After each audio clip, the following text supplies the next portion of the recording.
voice of reason. It's good to have you join us on yet another interesting episode of the special interview on restructuring with Mr. Bolaji Ogunseye.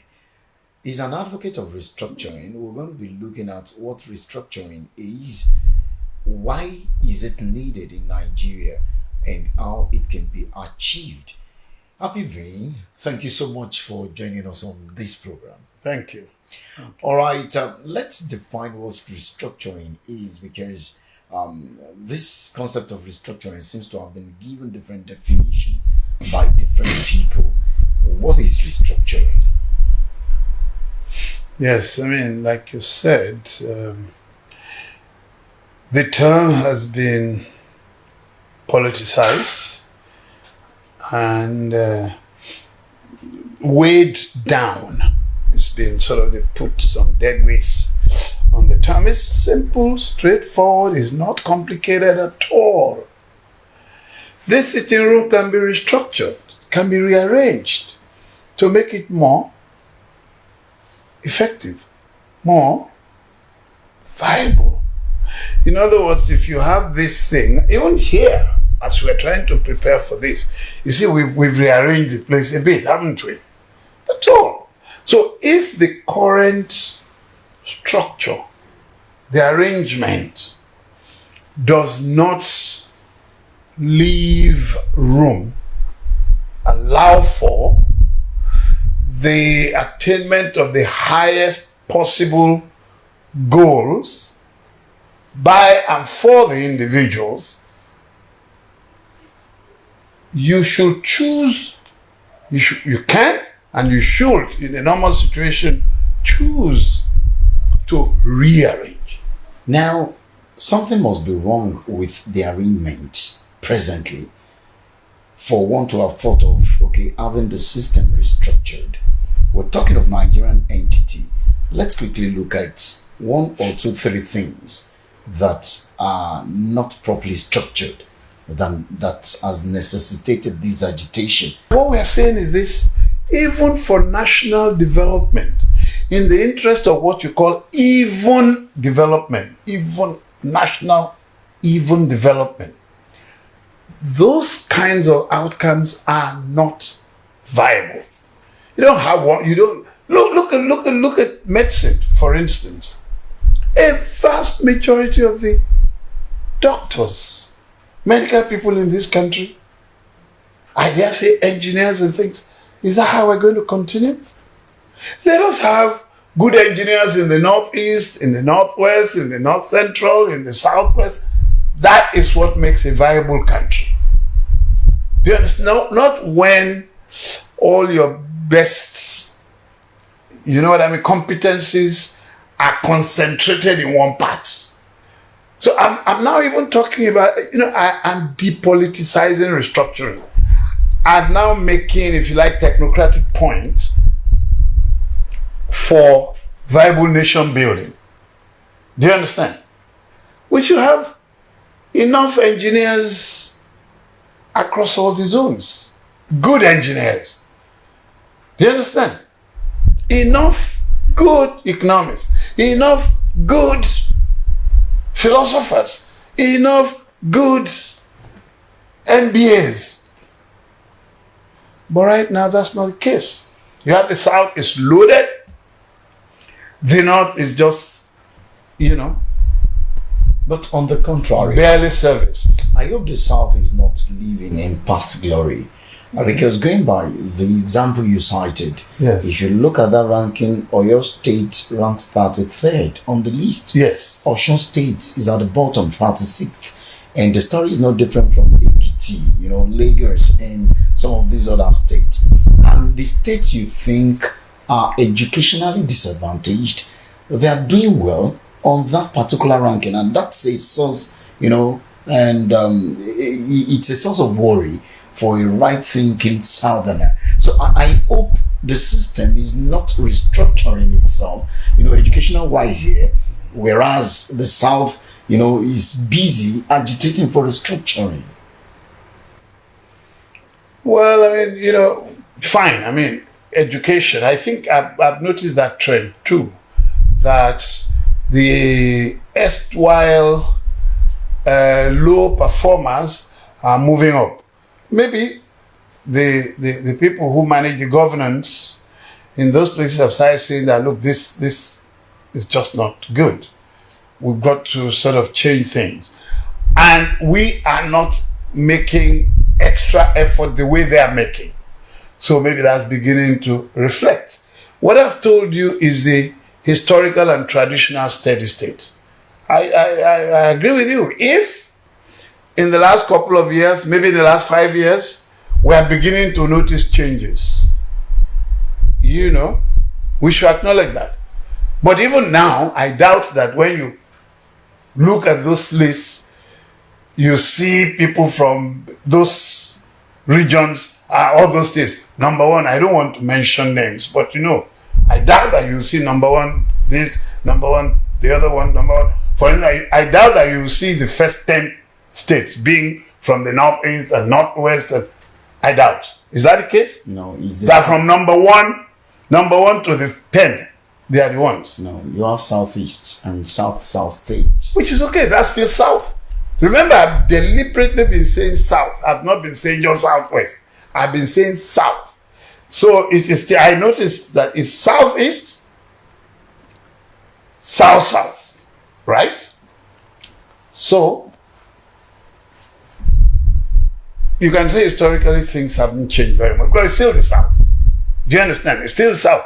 But if you say they're coming up, they're moving to the middle, I won't argue with that. And I can see why that should happen. Because maybe it's becoming so glaring. Sometimes there are people even say that, okay, you have all the big positions in government and you don't have educated people. Out of 15 million children out of school in Nigeria. No, it's 20 million now. 20 million out of school. Your region alone has about 15. Do you understand? So it's reasonable to expect that some of the progressive ones among them, some of the modernist ones, may well be triggered into saying, look, we should do something about it. Okay. And they're doing it, and we're seeing the result. It's not a bad thing, but the South is still on top.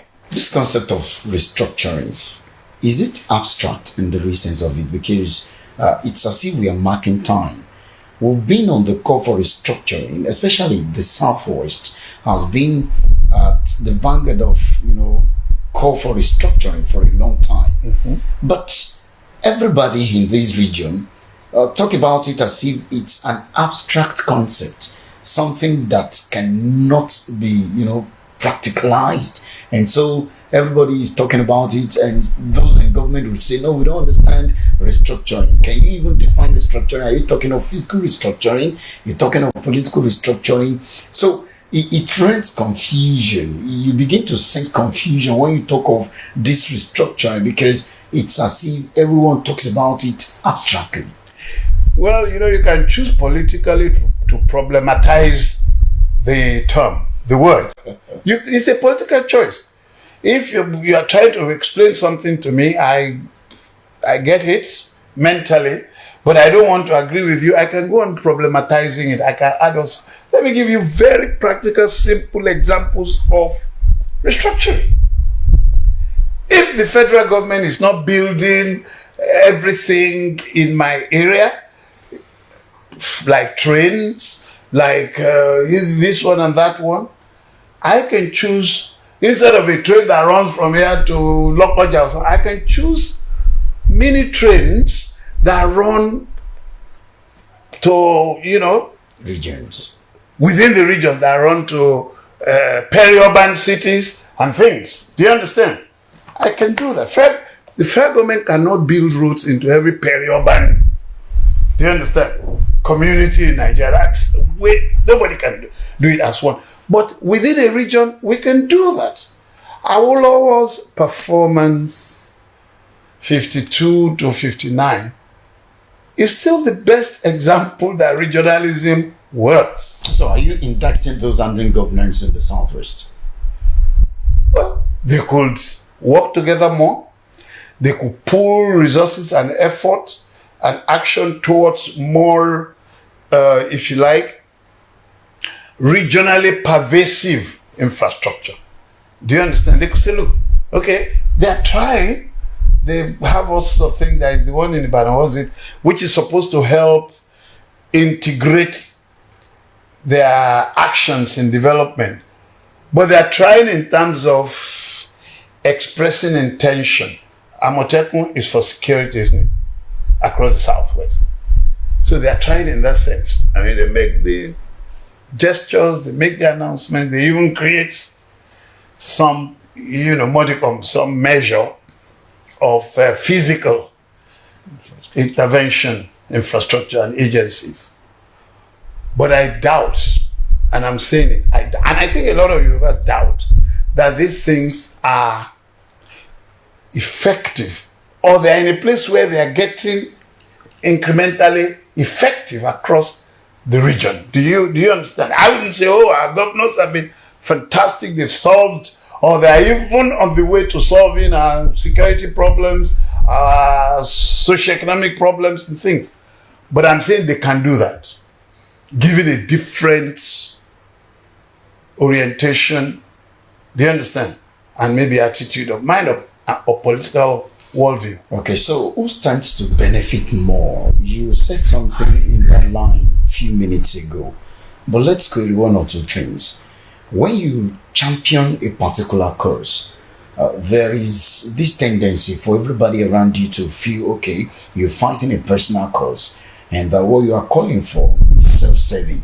Who stands to benefit? It appears the Southwest wants restructuring or needs restructuring or has been championing the cause of restructuring than other region, to the extent that you feel, okay, there is an ulterior motive. The Southwest, stands to benefit more than other regions. Is that true? No, I just told you at the beginning. Listen, I'm a Lagos boy.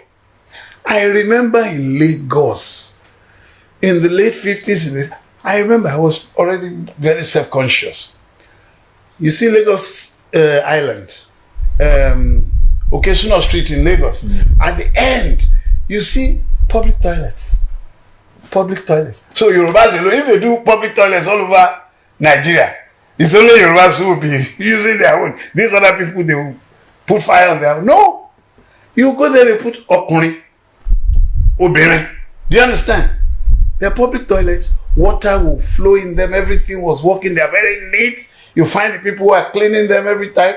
There was one down Ilubiri, down Okesuna Street in Lagos, where I did 80% of my preteen years. Do you understand?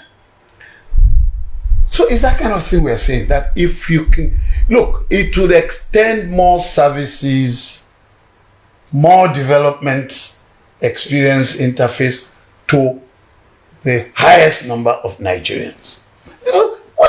What does having public toilets to help you? You can't you see the way our people, I don't want to use the word, all over the place? You don't see it? Because there's no public toilet. So if you do that, you tell me how that is only to Yoruba's advantage. I can give you more examples. When we were small, when I was in primary school, we went to a place called Student Center, Handcraft Center. We went on Monday, and I think the girls went some other day, or they went the same day, but they went to where you are cooking and doing this one and sewing, and knitting, stuff and everything. That's where the girls went. We went to where you could file the iron. They called it something, center, okay? I met this here.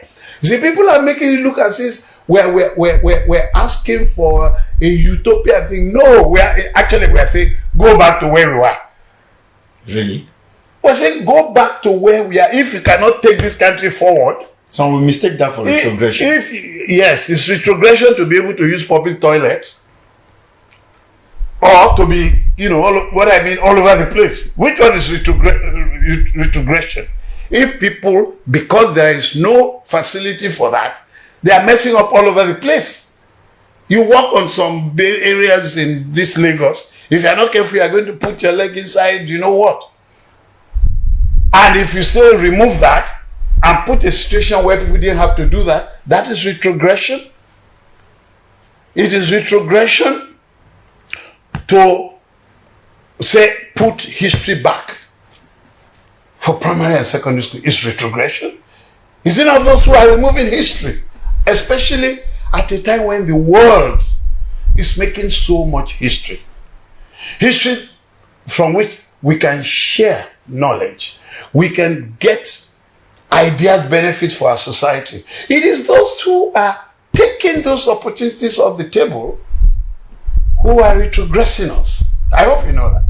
Okay? It is not people who say, please put history back, so that our children can have an idea of what people of their age are doing in Norway. Recently, you've heard of some teenagers who did a helicopter or something in some, I think it was in Scandinavia somewhere, maybe Sweden or Norway or Finland and things. We should let our children know. If we are not making history a subject in the school, if you are saying girls should not go to school, or you are acting in that way, and by age 12 they should go and be somebody's wife, number 7, for one old man, excuse me, what is the meaning of retrogression? We are the ones who are saying, stop this. You are retrogressing us. Because whenever you say, oh, take us back to 1960, take us back to regional government. The good things that were happening there. Take us back to 1960. Take us back. Some persons will say, hey, all progressive countries of the world are looking forward. Why are you looking backward? In some areas, you have to, because those things that we are calling for actually represent moving forward. And what they are calling for, these people who are anti-restructuring, is retrogressing. You tell me how it's moving forward for a 12-year-old boy to go and be girl, to go and be wife number 7 to a 70-year-old man. Can you imagine you've just come here? I'm 70. Then you go and, you see or find one 60. Wouldn't you be disgusted if you find some 60-year-old girl here and it's my wife? In their own days, even 12. And they stop that girl going to school. So we are the ones going forward, and they're the ones trying to retrogress us. Since different definition has been given to this concept of restructuring, which is the most important now? Before we started talking about 2023, one would have expected that attention would have been placed more on the agitation for restructuring, but focus seems to be on the 2023 general election now. Which is the most important? Okay, the Vice President, Yemi Osinbajo, will talk of fiscal restructuring. There are those who are talking of political restructuring. There are others who are talking of geographical restructuring. So restructuring means different things to different people. Which is the best, restructuring that should be pursued? If you are being mischievous, the restructuring means different thing to different. It might even mean a million things when you are being mischievous. If you have a good heart and you want this country to be better governed, it means something straightforward. And that one thing, you know what I mean, global concept it translates into different things in different sectors. Do you understand? Okay, first it means let us govern Nigeria better. Number 1. Number 2, it means let's bring government closer to the people. Anyone that is not correct in this thing, tell me, that is not a good idea. Okay? So restructuring, it also means let us bring government closer to the people. It also means let the people who are in the rural areas and the rural backwaters, let them have, if not 100%, 70-80% of the services that the town people get. Do you understand? They may not be glamorous and colorful and everything, but it's there in the essentials, and they're enjoying these services. So that's one of the things that restructuring means. Do you understand? Let us take the services that are working for the people in the urban areas and the peri-urban areas into the more remote areas.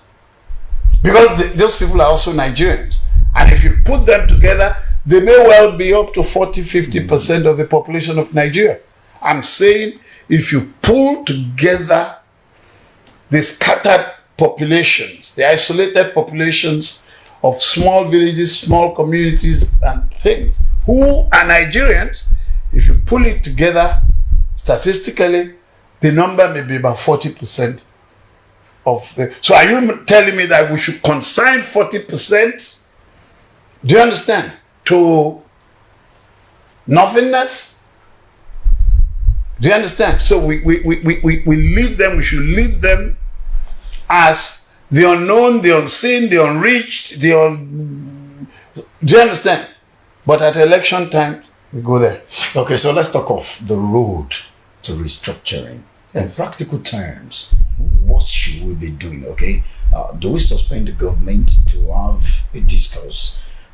Do we transmit from a bicameral legislature to a unicameral legislature?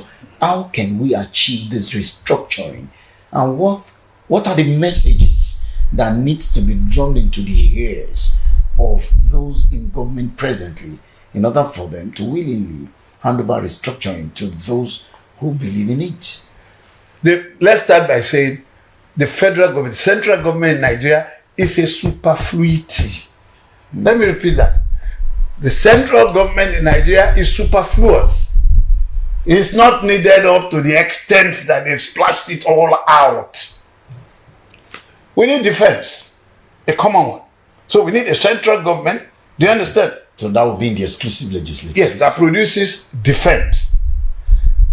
We don't need Federal Ministry of Education. Let me repeat that. We don't need something called Federal Ministry of Education. Let it just provide the strategic, if you like, policy guidelines to the states. Not to start building federal government colleges. Federal Fire Service is laughable and ridiculous. Oh, Can I say that again? Something called Federal Fire Service is laughable, ridiculous, and superfluous and unneeded. Fire is the most localized experience you can have, a fire outbreak. Do you understand? Have you ever seen a federal fire before? Federal fire. Fire that is federal. What does that mean? Fires burn in communities, in local governments, location. There is no state fire. Can you see one fire that will start and burn the whole of this Lagos down? Do you understand? When it's not coming from the heaven.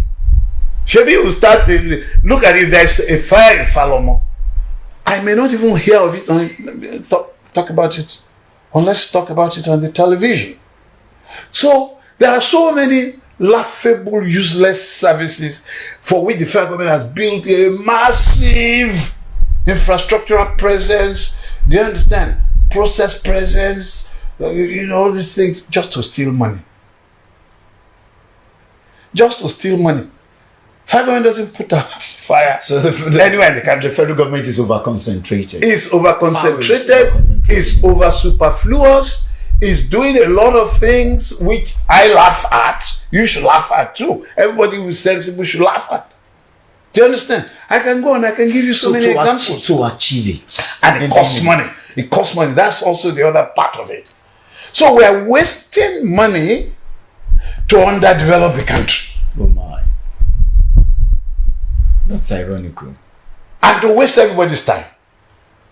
Those who can do the work locally, you let them do it. You set up some massive federal infrastructure which is standing in their way. At one time, I was in one of the states of the Federation in the South. And they were complaining, those who manage the forest there, they were complaining that federal government is actually a nuisance to their local effort. Now let's set an agenda for these ones in case they are confused about it. What are the things they should do immediately to get there? One, start bringing down the cost of government. The cost of government, cost of governance. It's a crime. How much governance costs now is a crime. Quote me. It's a crime. Heinous crime. That's the first thing. So that you can release money, preferably to the subsequent levels. Do you understand? The subnationals. The subnational levels. You should quickly come to, and to do that, of course, there will be some understanding. If we are going to meet for 2 months, 3 months, let's quickly meet. And very clear that this way we want to go. Another conference. We're not meeting. You see, conference. I was in the 2020. What do they call it? 2014. Vision 2020. Okay, Vision 2020. I was a member. I was representing the oil and gas sector. We didn't achieve Nothing, because it was a very elaborate. I wouldn't even call it a conference. In fairness. Justice Ways or so, who was like national coordinator, he also said work in group. Yaradua, work in small groups and things. And to his credit, when the first draft was sent to him, he looked at it and said, "No, please, I want something that actually touches the people." So he said we should draw up a social welfare agenda for Nigeria. And to the glory of God, in all modesty, I wrote that for subgroup 2. Subgroup 2. The members, we've been there for about a month and a half, so everybody already knows what. I even left Abuja for the weekend. By the time I came back, they said the president said they should write. They were waiting for me, and we gave a blueprint. Has any government implemented any of the things you recommended? That's a political problem. That is why, like you said, we should bring in people who are serious. Do you understand? About good governance, who want to not spend more than is necessary, and who want to bring down how much it all costs. Number one. Number two, people who want to deliberately, consciously go after the less socioeconomically empowered people and seek to empower them. Do you understand? It's a challenge. It takes some effort. But it means you also have to walk through and with the subsequent levels, the subnational levels, and strengthen them and monitor them more and give the citizens the platforms where you see, because let me tell you the truth, local government, state government, until we are able to poke our nose into what they are doing, how they are doing it, and how much they are doing it, they will just do whatever they like. Do you understand?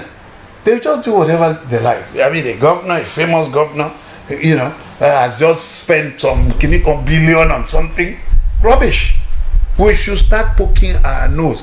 We should make constitutional arrangement or some, legal whatever arrangement that will enable people's platforms, do you understand, to be given legally backed and constitutional something to look into government. They won't go every day and be disturbing them, but this will be institutionalized mechanisms where the people, the citizens, do you understand, can be up to date about government intentions and spending and everything. And we can say no.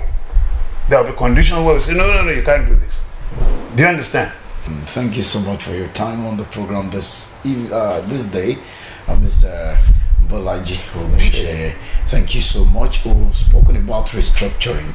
It is left to those who are in position of authority to work and run with this vision and this solution and suggestions, as it were. So we'll come your way again, courtesy Voice of Reason, in another episode of Personality Interview, bordering on issues of national importance. I am Anul Wakbo Homonide. See you next time.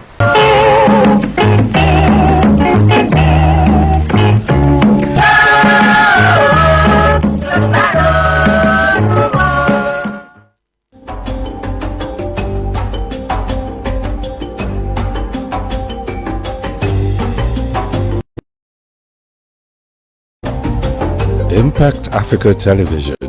Explore, entertain, elevate.